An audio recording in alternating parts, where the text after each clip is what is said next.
Oh, what a point to end it on. So now this is when they're at their best. And when they're 12 years with it. So From the line across the ocean to the land beyond the mountains, through the Sahara, we bring all sport news, live analysis, expert discussions on trending stories in politics, business, socio-economy, sports, and documentaries.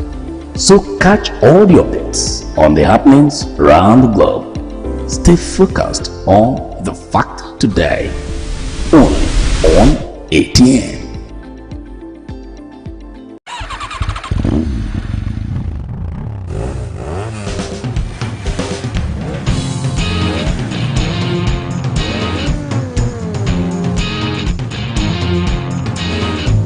Greenwood's went for goal.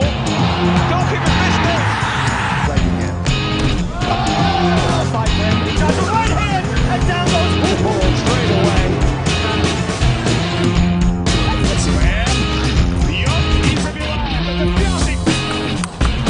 Oh, what a point to end it on. So now Good evening and welcome to Atlantic Television Network. Airport Temple is my name, and of course, it's another beautiful time here where we'll have a lot to talk about, in the next few minutes. And on Sports Extraordinary, we'll take a look at the extraordinary activities of the day, stories that has transferred in the sporting world. For tonight, ahead of the UEFA Champions League games to be expected, the Paris Saint-Germain striker Kylian Mbappe has finally agreed to join Real Madrid. And the two games tonight, Dortmund traveling away from home to play PSV, and Inter versus Atletico Madrid. It promises to be a cracker. We are with the pendulum swing too. Don't go anywhere, we're back in the GF, and I also have my guests here in the studios. From the line across the ocean to the land beyond the mountains, through the Sahara, we bring all sport news, live analysis, expert discussions on trending stories in politics, business, socio-economy, sports, and documentaries. So catch all the updates on the happenings around the globe. Stay focused on the fact today, only on ATN.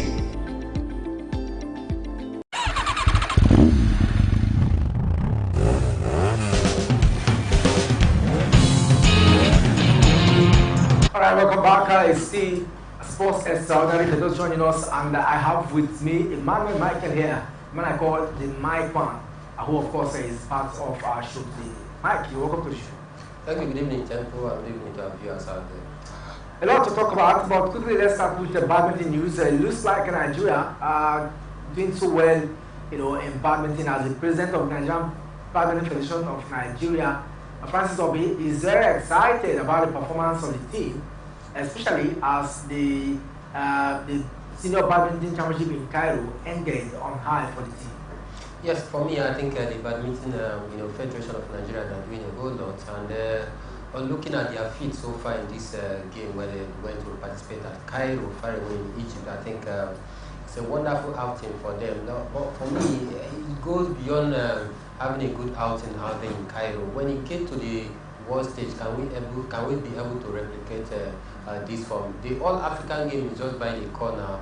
It's coming up in Accra, Ghana. Can we also consolidate on this fine form of what we achieved at Cairo, going to the All-African game? These are some of the questions that we need to, ask. And the earlier we start preparation, the better for us, because the championship rather is just by the corner. There is no need for me to wait any longer. So I think for me, it is high time to be able to put these players together that went to Cairo and achieve this, great feat, and also, try to find a way, try to fix one or two games so as to keep them, updated or abreast with what is happening out there. Because if they are continuing in this fine form, getting to the All-African game out there in Ghana, definitely they must come back with some positive news for us.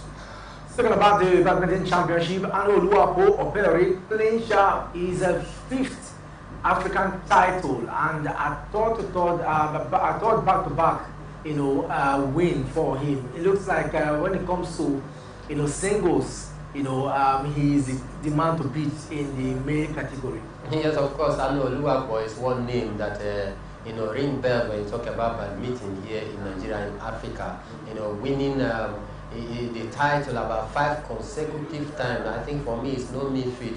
It goes a long way to tell you that he has been able to gain mastery over his work out there. He's just like a workman who need not to be ashamed of his work out there. He's not ashamed of his work because he has been able to gain mastery over what he loves doing. And for me, this is one player out there that we need to keep a close tab, to nurture him and also find another and Luapo that can be able to also follow through this rank and also get to that height that he is today. Because for me, I think we have a whole lot of stars when you talk about badminton cut across the state here. And Luapo that we are just hearing today is one among many that is lying down there in the street. All they just need is encouragement. All they need is the platform for them to be able to express their God-given talent. I assure you, if we go down to the business of trying to harness most of these young stars out there in the streets, I tell you, we have thousands and hundreds of Luapo that can also go out there and bring honor and glory to the nation when it has to do with badminton. I mean, look at how glorious they've been. I mean, they're flawless, in the championship. But whenever it gets to the global scene, we don't get to see them replicate such, display. And it causes for worry. Where is the missing link, in what they've been able to achieve in Africa and showcasing same at the global scene? It's quite simple. I think for me, exposure is one of those things.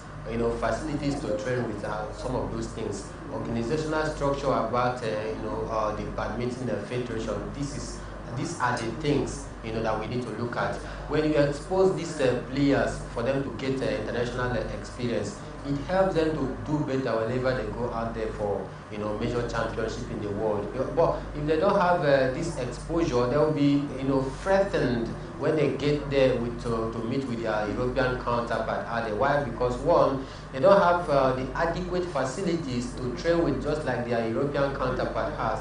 When you talk about organizational structure, they over there, they plan their things in a way and manner that at least it encourages players to give out their best out there. But contrary is the case here with Africa and Nigeria, to be precise. And again, another thing is about reward system.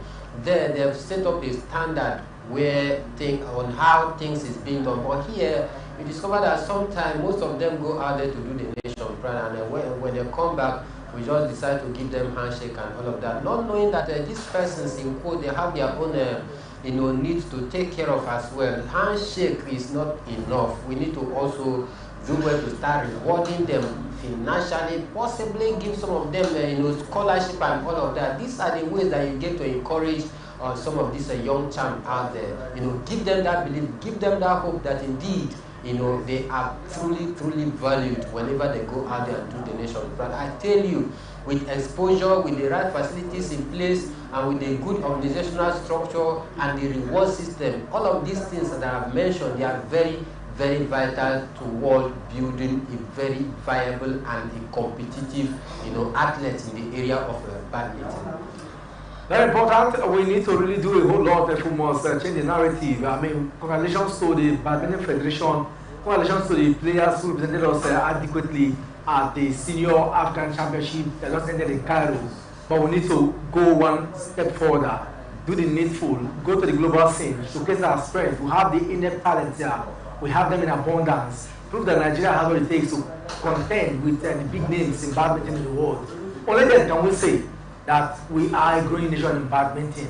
The Olympics is very close. I want to see Arno Luapo, challenge with the top guns in badminton. And who says that we cannot win a medal in this year's Olympics? I believe in Team Nigeria. I believe in what we can do. I believe in the strength and population of Nigeria. And I know that we have the desire and the talent, to grapple around some of these things. But one thing is certain first, we need to get it right administratively. When we get it right, we can now start thinking of what is to come in at the Olympics. But once again, congratulations to the team.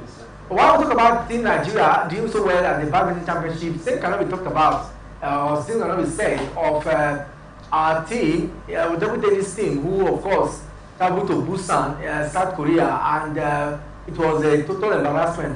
Today they're going to play against Czech Republic. But that game is dead rubber. Is dead on arrival because there's nothing to hold on to. More like let us just play it because we have to play it. Definitely, they just have to play it because they need to play it. Pulling out at this point in time, of course, that will attract a heavy fine. So for me, just like you say, it's a dead rubber game because looking at our performance out there's nothing to write home about. And for me, I think the exclusion, or rather the food poisoning to the team captain, talking about Haruna Quadri, is very, very, serves as a negative omen to the team because just hardly had about a day or two before the official kickoff of that very one, and he was said to have tested food poisoning, and courtesy of that, he was unable to be part of the team. And of course, he's one player out there that other players look up to because of his feat, because of his achievement, because of his experience, and of course, he's the highest ranked tennis player here in Nigeria and Africa, seated world number 12. It tells you how massive Haruna Quadri is and how important he is to the team. But when you lose such a team player within the contingent, then I think that dampened the morals of other of his teammates, and that is the reason I think for me they were unable to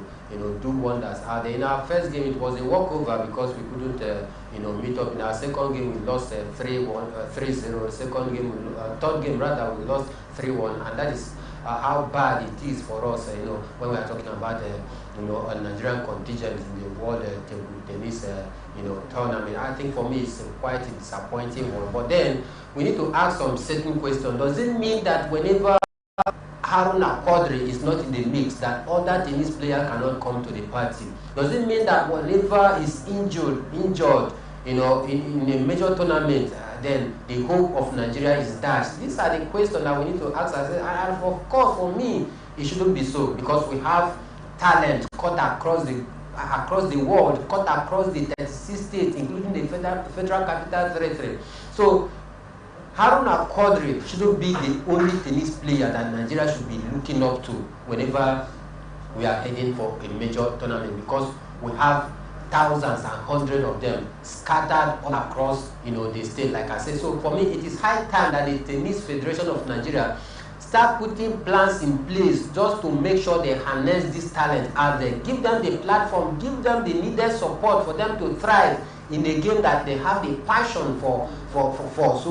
So for me, I think if we do this, we are going to churn out hundreds and thousands of Haruna Quadri, so that we don't rely on one man whenever we are heading for a major tournament out there, because that is our greatest undoing. When once Haruna Quadri got injured, it was done and dusted. Our hope was dashed, and that is why the team couldn't go further, because their morale were dampened. I think for me, it shouldn't be so, like I said, because we have thousands of them out there that is ready to do us proud. They just need the support. They just need the platform for them to express their God-given talents.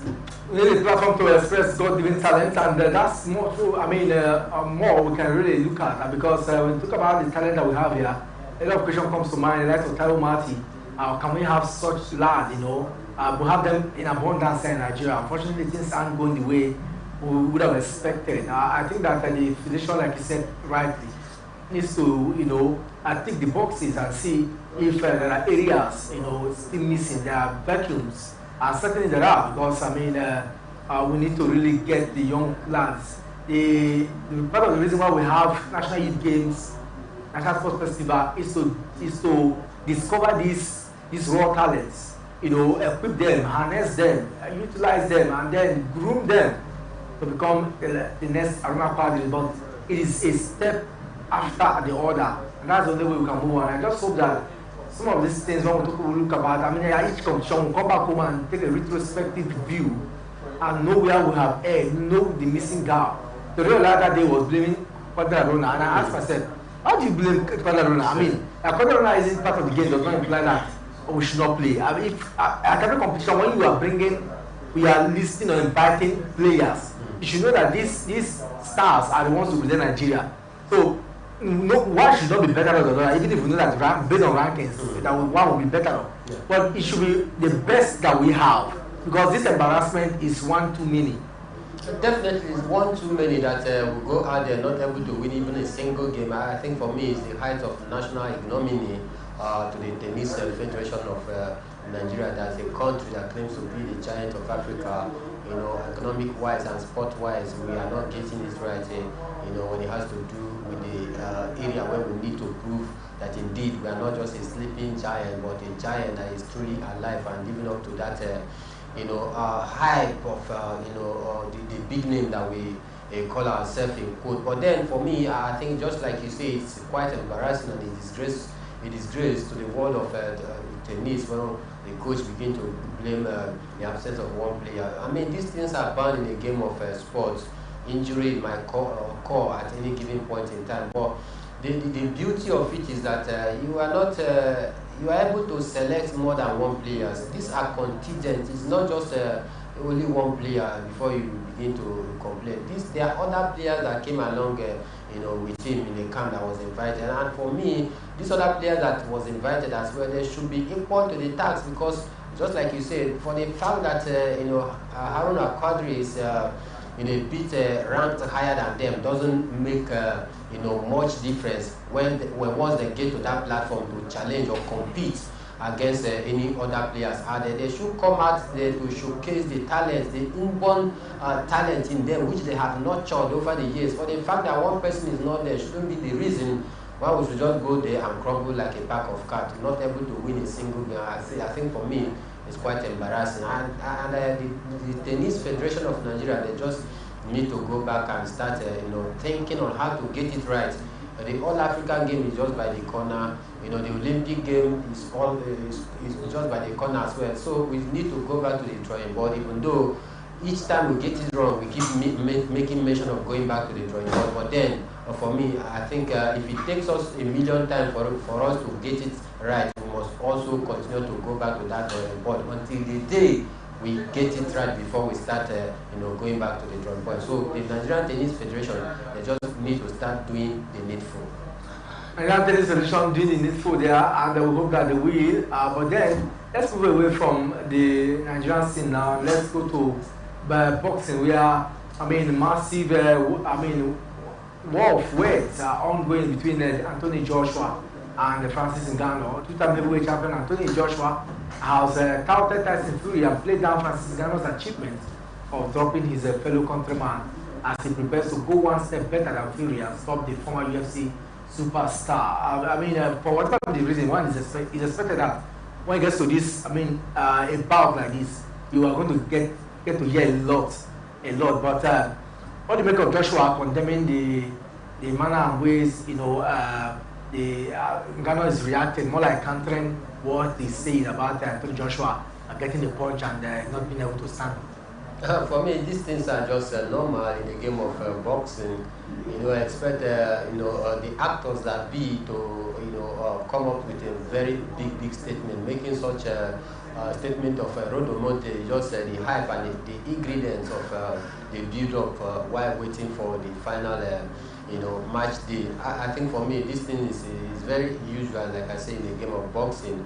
Most of all of the party rather, they always come to the media to tout their opponent and to criticize or make lampoon or jest of their opponent as well. These are some of the intrigues. These are some of the tactics. These are some of the ingredients that spices up any bout. Of course, Francis Ngannou started it when he made reference to the fact that he did not think that Anthony Joshua can be able to stand the same punch that the Gypsy King, talking about Tyson Fury, had to stand against him when they actually met last time. As the heavyweight punch that dropped down Tyson Fury on the canvas of Francis Ngannou was so heavy. So Ngannou was making reference to that if he were to be Anthony Joshua, he doubted that if Anthony Joshua can be able to stand up and continue the fight. And Anthony Joshua, having heard that, he came up with a rejoinder, a counter statement as well to rebuff and make nonsense of that statement, saying that that is not the first time, after all, that Tyson Fury has been knocked down. Has been knocked down, many times. So that is not the first time. So for me, I think these are some of the things that have to hype the activity while waiting for the D-Day. So for me, it is not unusual in boxing, as most of these fighters will always come out to make some of these big statements. But the question is, does Anthony Joshua has what it takes to be able to pull the chestnut out of the fire against Francis Ngannou? If he asks me, I would say absolutely yes to that. But then Anthony Joshua needs to trade with caution while coming up against Francis Ngannou, because looking at his first professional boxing fight against Tyson Fury, the man was very devastating. His punching power was second to none, and for me, that is the area I'm thinking that Anthony Joshua needs to be very, very wary of Francis Ngannou, because if he allow Francis Ngannou to defeat him in this bout, then his build up back into what we used to know of him, then he's going to take about, let's say, a step further back, because he has fought about 3 to 4 fights right now, winning all of these fights. He's trying to build back his confidence, trying to build back his momentum, trying to get back his mojo on track. And for me, if he loses against Francis Ngannou, that would be very, very detrimental to his career. And looking at this, I know AJ, we definitely wouldn't want to lose this very one. I saw his clips, the clip of his training regiment the other day. Behind the scene, I think he's very, very ready. He's training very, very hard to ensure that he get this one done and dusted over Francis Ngannou. Well, let's see how far it goes. But one thing certain is that Anthony Joshua wouldn't want to go down low. He want to do everything possible to get it right, and a whole lot is at stake here. But let's keep an eye on that particular one. The date's already ticking close, and we're going to see this bout come alive. With this, now we're going to quick break. When we come back, we'll talk about football, and also the UEFA Champions.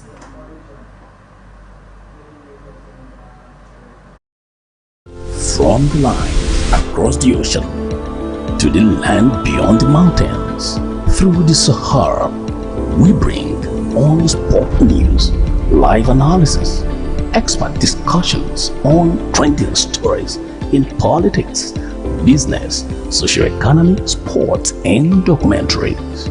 So catch all the updates on the happenings around the globe.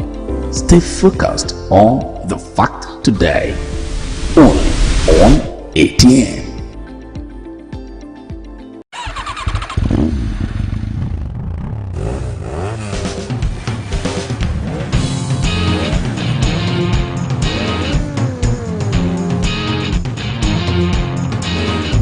Greenwood's went for goal. Goalkeeper missed it. Right again. Oh, fight for him. He tries a right hand, and down goes Hooper straight away. Well,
Every day, our lives are changed by history.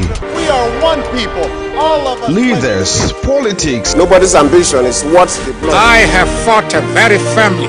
natural occurrence, war, and the world economy. I belong to everybody and I belong to nobody. ATN covers it all on ATN Politics today.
People into the country illegally. That is amazing. Honorable You human On the point of order. Honorable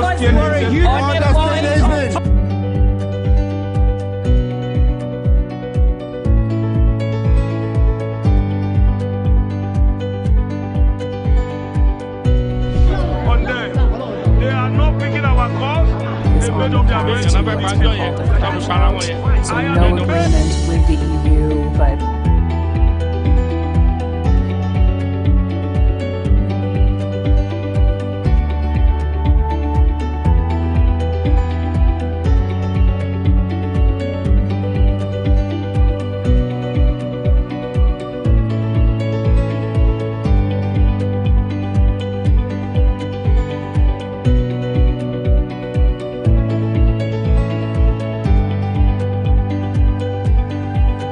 From the line across the ocean to the land beyond the mountains, through the Sahara, we bring only on ATN.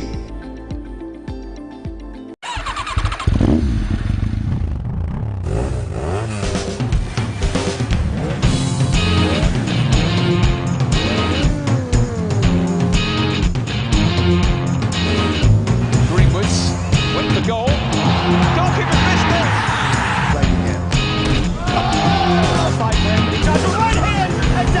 Alright, welcome back from that break. If you're just joining us, it's still Sports Extraordinary here on Atlantic Television Network. Mike is still here in the studio, and of course, we're looking at all the top stories in sports. Don't forget that his story today is Kylian Mbappe, formally agreeing to be part of the Real Madrid setup. And not before now, we talked about a lot in sports, the badminton championship. Nigeria did us proud. The table tennis championship in Busan, South Korea. Nigeria did not displayed in such a way that we're asking questions. And of course, Tyson Fury, why he's being rejuvenated and going through some healing process. Anthony Joshua and Francis Ngannou preparing for that massive show, that their reaction continues to trade, and the war of words, from the both sides. But let's talk football now. And looks like Rivers United striker and new Nigerian Premier League football hat-trick hero, Yima Mwaba, has turned his attention to the CAF Confederation Cup coming up this weekend. Rivers United won 3-2 over Doma United on March the 20th of the Nigerian Premier Football League on Sunday. And for Yima Mwaba, when he scored a hat-trick, a game preceding, a game at the continent, he already just naturally to bask in the euphoria of that win. Yes, of course, that is what Ima Wagwa is doing right now, having scored that far in this season and 3 assists. I think he's passing under the euphoria of his weekend exploit for his club side after he scored that hat-trick. And again, for me, this is coming very, very timely at a time where they have a very crucial continental game against Lobito of Angola. I think for me it's a very crucial game. They don't need to fault, and they just need to take all 3 points home, because looking at that group right now, Lobito of Angola, they are like the whooping boys of that group. So for me, I think we need to go out there and get all 3 points. In first leg ended 3-0 in favor of the Rivers United. So for me, I think it is very, very poised. And again, it's coming at a time where their striker just find his scoring hat-trick, in a game preceding to the one they are going to play against the Angolan side. I think for me, confidence will be very high. But the question is, can Rivers United maintain this fine from heading to Angola this Sunday? This is another question we need to ask ourselves, because if you take a look at Rivers United, both in the league this season, they are not very, very convincing. They are seated 10th on the log right now, with about 9 points disparity between them and the league leader. So, and their defense line is not that watertight. They concede goal like never before, which for me it shouldn't be. If you truly want to win games, you must also be defensively solid at the back, because what if you can't score all of these 3 or 4 goals by each game? It will be very, very detrimental to their to their pursuit right there. So for me, I think they should do a whole lot.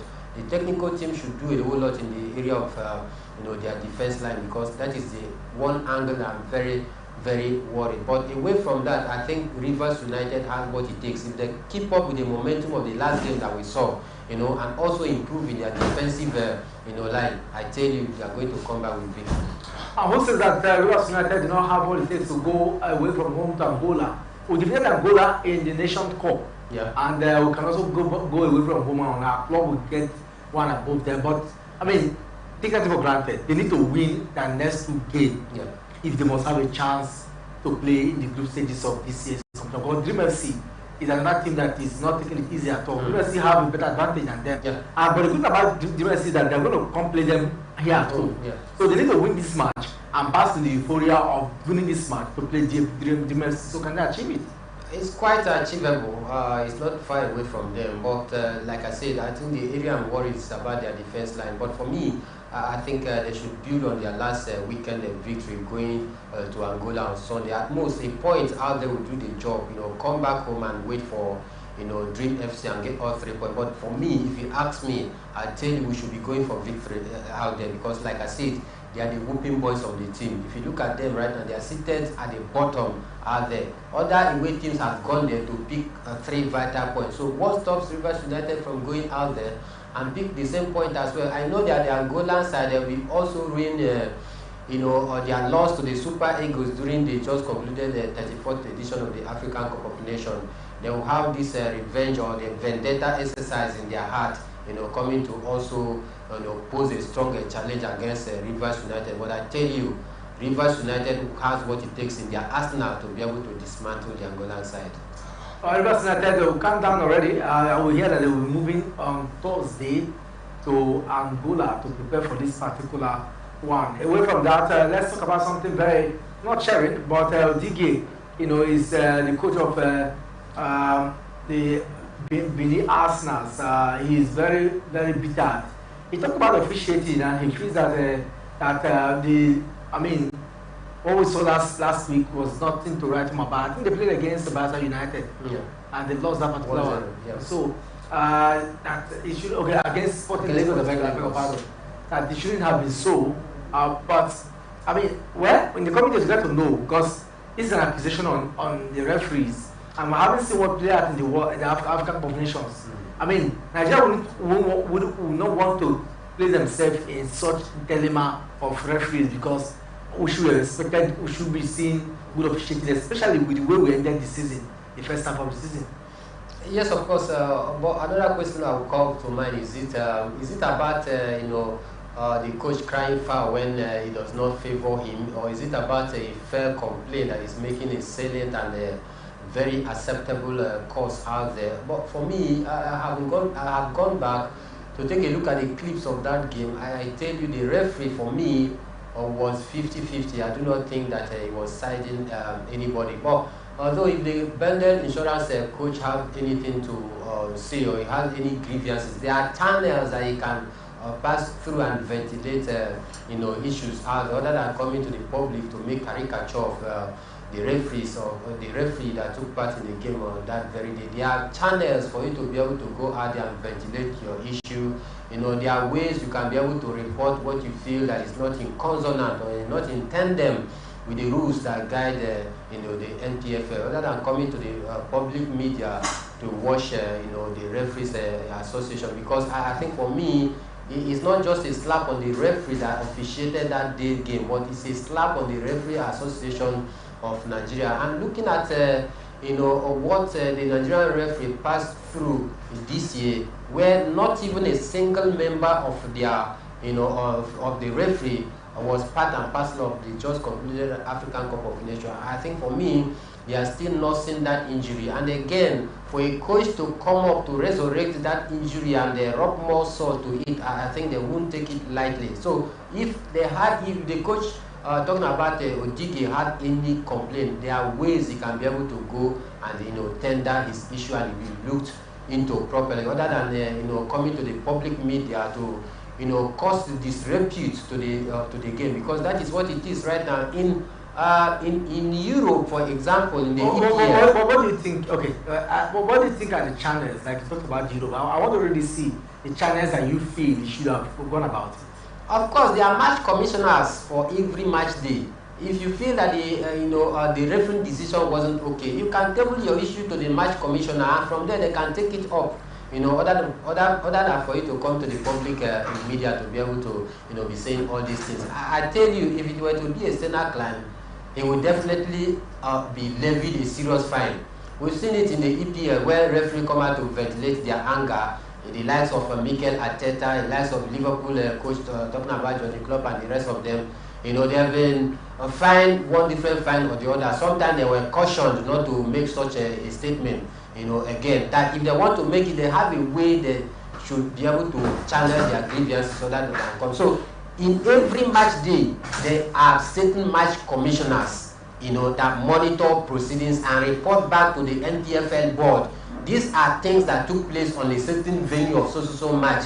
So if you include your report there, they will be able to look at it and also set their own panel of inquiry and be able to look into the issue thoroughly. Then if the referee is found wanting, I tell you, they will be called to book. Don't forget, about 14 referees so far this season have also been suspended courtesy of bad officiating on one issue or the other. So these are the ways I feel Odige should have used to channel his grievances. Odige, one man who understands that the Premier League better, should be bold enough to organ to the authorities, the match commissioners, and they know the guiding principles of the league, and they know the status very well. Whatever you do, whatever you say that brings the league to disrepute, that color the league in bad light, you need to defend it, and if you cannot defend it, I'm sure that the NPFL board will come after him, a few days from now, especially if if all these complaints aren't from the right channel. Definitely, they will certainly come after him, because, like I said, they are guiding principles, for you to follow and tender your, grievances. And if you fail to, follow the right channel, then it becomes, a punishable offense, which you can't take away from the game, because, like you said, it's trying to, bring to disrepute, the league right now as it stands. So there are rules and regulations. There are channels. There is an extant law that guides the league. And for me, he is an experienced coach. He has stayed in the league. I mean, if there's any other person that should be oblivious about the guiding principle of the league, I think it should not be Odige, because he has traversed through the length and breadth of the Nigerian Premier Football League. Sometimes when results don't go away, it seems that the coach will always have a way to go about things. But let's see how it all pans out. Super Eagles midfielder Frank Onyeka completed more tackles 14 and intercepted 11 than any other player during the just completed African Cup of Nations in Ivory Coast. Brentford midfielder justifies Joseph Pesero's faith in him as he put on an impressive performance at the 34th edition of the AFCON. Now, Bassi, Frank Onyeka, good matchup as one of the best tacklers. First off, are we going to see him continue to maintain his standard or his stand-up if Pesero remains as the coach of the Super Eagles in the games to come? Yes, of course, I would say yes to that. Only if Joseph Peseiro can be able to also give him that opportunity.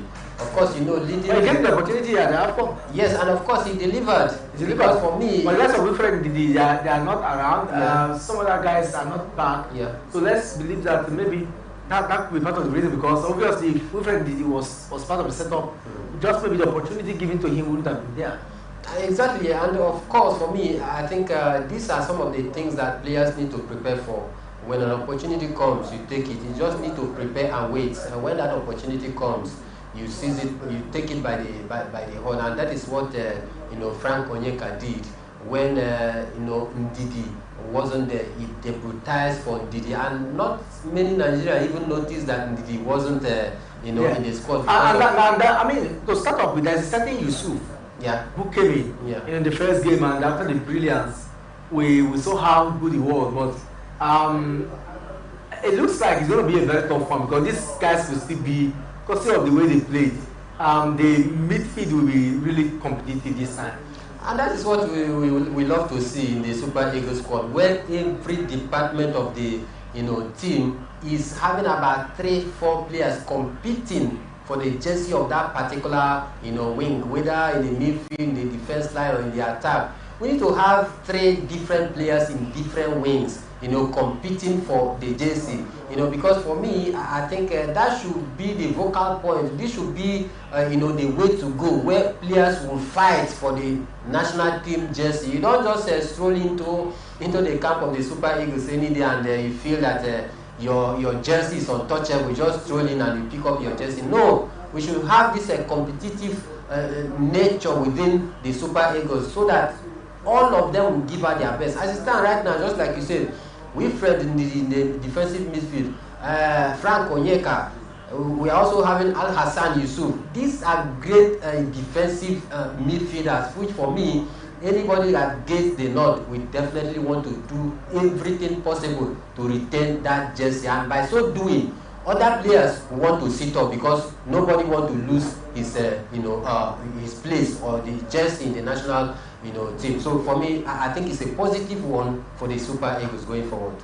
Now for Bassi, who plays for Fulham, and then he himself who plays for Brentford, we did give them a nod in that club, or probably they are not start like for for Frank. I don't know how far if Thomas Frank over there starts him on weekly basis, but you think this will be an advantage going back to the club? Of course, it will be. I went back to their handles, to their X handle, and also Facebook handle. I saw the heroics, the welcome, the way they were able to welcome him, even the coach as well. And of course, in their last game against Liverpool, he was introduced in the second half of the game. Why? Because the coach knew that he was just coming back from the African Cup of Nations, so there was no need of starting him. He was introduced and he played his part, though the team was totally unable to match up with the strength of Liverpool as they fell 4 goals to 1. But according to the statement of the coach, shortly after that match, he was interviewed. They asked him, why did you keep a player such as Frank Onyeka on the pitch, looking at his exploit that they just concluded African Cup of Nations? He said that he's just coming back from the African Cup of Nations, so he felt that it was his own decision to give him a bit of time to rest. But in next game, he's definitely going to have more playing time. So for me, looking at this kind of statement from your gaffer, it clearly tells you that he has that confidence in you. And also for Fulham, I saw the welcoming of Calvin Bassey, how his teammates were very, very joyous. The way they lifted him up, shook hands with him, it tells you that indeed they were all watching the African Cup of Nations. And definitely, any good coach who watches the African Cup of Nations definitely know what they contributed to their different national team, and by so doing you want to also capitalize on the good performance of that player to also help the player to replicate that form in your own team. So every good coach will want to also start all their players that did well in the AFCON. Talking about the African Cup, it seems like the missing link between when a player leaves the club and comes to the national team, some don't do well. You know, it's really fading off now. You must learn how. You must just do well. I mean that's the standard because it's about your marketability. It's about commercializing your name. It's about everything about you. It's about your figure. So if you don't do well, you are also leaving a dent. You know, except for the teams like Ivory Coast and Nigeria that go to the finals. If you don't do well, nobody gets to know you. So I'm sure naturally players now begin to know that this is part of the reason. I mean, we need to do well so that we can get that respect and we can get that love from our clubs and our national team. Definitely, and that is what Samuel Eto'o was making reference. When the Cameroonian exited the competition, he said that he feels that most of the players doesn't have the spirit of African football any longer. They don't have that patriotism of representing their national team. That if they do, I tell you, according to what he said that during his playing days, if it is possible for him to play 3 games per day for the Cameroonian side, he will do it. Why? Because of the passion, the love, that patriotism, for his country. And I tell you, looking at such statements coming from one man that I've seen, football to the highest level of it, winning the Champions League with Barcelona and Inter Milan, so for me, it tells you that indeed African players, when they come for national team call-up, they must also give their best because it's going to also be a reflection to what we are going to see in their club sides.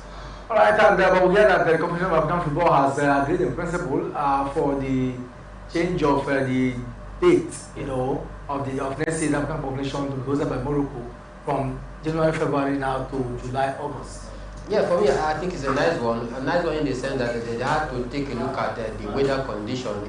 The last edition, this just concluded edition, we have to shift the date and timing, because of the hot weather condition of the Ivory Coast out there, just to make sure that, the players were very, very comfortable. And that is why they even had to introduce the water break during halftime, maybe 30 minutes or 35 minutes. Players have to go for break to chill off and all of that. So for me, I think they are working hand in hand with FIFA to also find a suitable calendar that will be good enough. And I think for me, that timing will be okay because some of the leagues in Europe out there will be on break. And again, the weather condition as at July then at Morocco will be also favorable. And you know what it means? If this year alone, according to the latest report, that over 2 billion people all across the globe watch the Nations Cup of this year, which is the highest in the history of the African Cup of Nations. If we have such amount of people watching the African Cup of Nations, what if we shift it to a time that will be also convenient with them? That means we are going to have a triple amount of the viewership of the African Cup of Nations. So if you ask me, I think it's a good move in the right direction. A good move in the right direction, but how good is it for Kylian Mbappe, who has finally agreed to join Real Madrid this coming month? By next month, he has told the club president, I want to leave, and at the end of the season, by next month, he wants to finalize that deal, and he has formally now pronounced where he wants to go. So it looks like all the predictions aligned to one thing, and that's why Real Madrid were not bothered. But for the first time, Carlo Ancelotti has opened up to say how he wants to use Kylian Mbappe. But Mbappe has said, I will be going to Real Madrid. Is it shocking? No. For me, it wasn't shocking. This debate has been on for a quite long time right now. Starting from the moment he said he doesn't want to renew his contract. Exactly, where he doesn't want to renew his contract. The pressure that the club president had to pressure him. They even had to pass through the mother down to the father to be able to persuade their son to put pen to paper. But Kylian Mbappe said, no, I will do that at appropriate time. The first time it took the intervention of the president. Yeah. And the president of Khalafi, the president of President too, Macron and the president to keep him in the league. Let it not be like he's not patriotic with the cost of that league. But after the World Cup and just last year, I mean, the guy says he needs to go. Of course, you know, I could remember one phrase I used last time when we were still debating on the issue. I said that if you beg a girl to become your girlfriend, you know, you also need to continue to beg that same girl to stay with you. And of course, it will be very, very difficult for you to please such a, you know, a woman who will always, you know, plead to stay with you. This is just the issue with Kylian Mbappe and PSG. And for me, if you ask me, I think it should be a win-win situation for the both parties, because if a player is not willing to stay, forcing such a player to stay, that player wouldn't want to play all his heart out, because he's aiming to go to somewhere and it looks as though there are some things that is serving as an impediment towards him staying. He won't give out his best. But if you let the player go to a place where he feels that is very, very comfortable, it's a win-win situation for both parties. But the only thing that I think PSG will be ruined is about the money, the profitability, the money that should have, you know, come from the sale of Kylian Mbappe. If he had put pen to paper, you know, they would have made a huge chunk of money, and that is why Mbappe was very, very wise enough not to put pen to paper, because he knows that Real Madrid is going to, PSG is going to get a chunk of the money. But as it stands right now, all the money comes to his, you know, pocket. He's a very wise, you know. Determines how. Exactly. And it's identified. I mean, such a wise, and I haven't seen that in a very long time. Very, very wise. We had he was suspended. He was. He passed through a lot of things. You know? But finally, he was not allowed to go for some talk. Just so. But tonight we're going to see two games in the UEFA Champions League. PSV will host a certain Dortmund at. In that ground, and this looks like a very strong one for them. But PSV Dortmund. Yeah, I think it's going to be a very tough one. PSV, they are not doing bad in their league so far in the Netherlands League. They are very, very good, and they play good football. I tell you, if you are not careful when playing against a certain PSV, you would think that it is Arsenal that is playing, or even Manchester City. So coming up against a certain Dortmund, I think it's going to be a matter watching a counter. But then I think for me, looking at the pedigree and the history of what Dortmund have achieved in the Champions League, I think I'm giving them an edge over PSV. Alright, also we are going to another game to expect this evening is the game between we're going to see Inter, you know, finalists last year, and Atletico Madrid. It's another tough game because of the way these two teams set up their play. You know, they are very, very quick in counter-attacking, and they are rugged in defensive duty as well. And in their midfield is very, very compact. So, and I think Diego Simeone, former Inter Milan player, I think is going to be another difficult game for both sides. But I tell you, looking at the form of certain Inter this season in the league and in the Champions League as well, you give them the edge. Lautaro Martinez is firing from all cylinders. He has been their key man for this season, and I tell you, whenever a player is very, very happy in a certain club, I tell you, he's always going to do well. Alright, so that will be all this evening on Sports Extraordinary. Many thanks to the man I call the Mike for being part of the conversation here. Airport Temple is my name. Let's visit again tomorrow. But you can go to our social media platform, Facebook, Instagram, and X to converse further with us on Atlantic Television Network. Have a lovely day. Bye-bye. From the line across the ocean to the land.